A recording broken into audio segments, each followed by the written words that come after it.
لا حول ولا قوة إلا بالله العلي العظيم. أعوذ بالله من الشيطان الرجيم.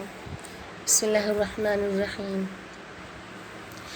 رب اشرح لي صدري ويسر لي أمري واحلل عقدة من لساني يفقهوا قولي. السلام علیکم. آپ سب کے پیش خدمت ہے موضوع درس احکام. جیسا کہ ہم لوگوں کا سلسلہ گفتگو چلتا رہا اور آپ سب کو اس کی نوٹس بھی ملتی رہی ہیں. اب تک ہم نے پانی کے بارے میں پڑھا، پر پانی، قلیل پانی، جاری پانی، بارش کا پانی وغیرہ. آج ہم مطہرات کے بارے میں پڑھیں گے. درس نمبر 8. مطہرات کی قسمیں. مطہرات زمین، مطہرات کی قسمیں. مسئلہ نمبر 152. 12 چیزیں نجاست کو پاک کرتی ہیں اور ان کو مطہرات کہتے ہیں. نمبر 1 پانی، نمبر 2 زمین، نمبر 3 سورج، نمبر 4 استحالہ، نمبر 5 انقلاب، نمبر 6 انتقال، نمبر 7 اسلام، نمبر 8 تبعیت، نمبر 9 عین نجاست کا برطرف ہونا، نمبر 10 نجاست کھانے والے حیوان کا استبراء، نمبر 11 مسلمان کا غائب ہونا، نمبر 12 ذبح ہوئے حیوان کے بدن سے خون کا خارج ہونا. یہ مطہرات کی 12 قسمیں رہیں، جن میں سے آج ہم زمین کے بارے میں پڑھیں گے. جو سب سے پہلا پوائنٹ ہے کہ زمین کن شرائط کے ساتھ پاک کرتی ہے. تو مسئلہ نمبر 177 یعنی کہ 177. زمین پاؤں کے تلوے اور جوتے کے نچلے حصے کو 4 شرطوں سے پاک کرتی ہے. اول یہ کہ زمین پاک ہو، کہ نجس زمین پہ چلنے سے نجاست دور نہیں ہوگی. دوم زمین خشک ہو، تر نہ ہو، گیلی نہ ہو.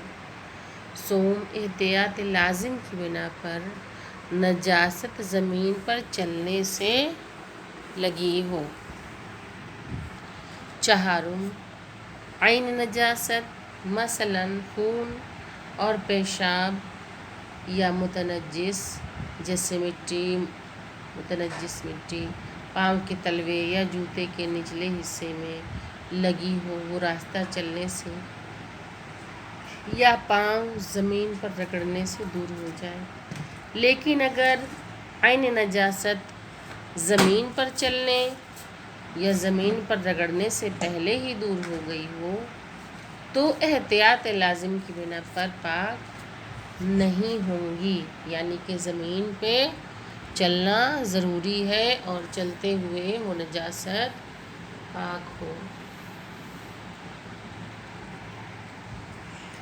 البتہ یہ ضروری ہے کہ زمین مٹی یا پتھر یا اینٹوں کے فرش یا ان سے ملتی جلتی چیز پر مشتمل ہو. قالین اور دری وغیرہ اور چٹائی یا گھاس پر چلنے سے پاؤں کا نجس تلوا یا جوتے کا نچلا حصہ پاک نہیں ہوتا. جیسا کہ پہلے ہی پوائنٹ سے واضح ہے کہ زمین پہ چلنا ہے، نہ کہ قالین پہ ہم چل لیے یا ہم دری پہ چل لیے یا ہم کسی چٹائی پہ چل لیے یا ہم گھاس پر چل لیے تو ہمارے پاؤں کے تلوے، ہمارے جوتے کے تلوے پاک ہو گئے، نجاست زائل ہو گئی. تو ایسا نہیں ہے، بلکہ زمین پہ چلنا ہے. جیسا کہ بتایا گیا ہے کہ زمین مٹی یا پتھر یا اینٹوں کے فرش یا ان کے جیسی ملتی جلتی چیز سے بنی ہو. مسئلہ نمبر 178. پاؤں کا تلوا جوتے کا نچلا حصہ نجس ہو تو ڈامر یا لکڑی کے بنے ہوئے فرش پر چلنے سے پاک ہونا محل اشکال ہے. کہ اس کا ڈامر یا لکڑی کے فرش پر چلنے سے بھی اس میں اشکال پایا جاتا ہے کہ پاک نہیں ہوگا.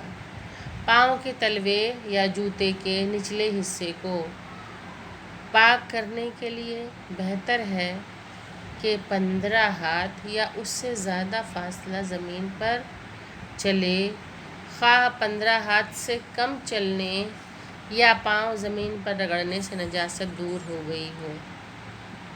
کہ اگر نجاست لگی ہوئی ہے اور ہم 15 ہاتھ سے کم بھی اگر زمین پہ چلتے ہیں یا ہم رگڑ دیتے ہیں، نجاست دور ہو جاتی ہے، تو بھی کیا کہا گیا ہے کہ 15 ہاتھ چلنا ضروری ہے۔ مسئلہ نمبر 180، پاک ہونے کے لیے پاؤں یا جوتے کے نجس تلوے کا تر ہونا ضروری نہیں ہے کہ وہ بھیگا ہو تو ہی صاف ہوگا، بلکہ خشک بھی ہو تو زمین پر چلنے سے پاک ہو جاتے ہیں۔ مسئلہ نمبر 181، جب پاؤں یا تلوے کا نجس حصہ زمین پر چلنے سے پاک ہو جائے تو اس کے اطراف کے وہ حصے بھی جنہیں عموماً کیچڑ وغیرہ لگ جاتی ہے وہ بھی پاک ہو جائیں گے، کہ چلنے سے جوتے کے تلوے وغیرہ ہی پاک نہیں ہوتے بلکہ جو کیچڑ یا مٹی اس میں آس پاس لگی ہوئی تھی وہ بھی پاک ہو جائیں گے۔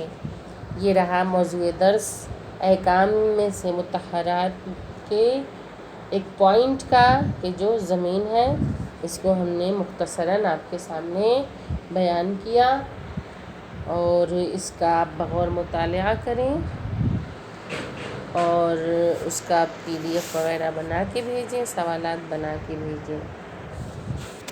وآخر الدعوانا ان الحمد للہ رب العالمین، اللہم صلی علی محمد وآل محمد۔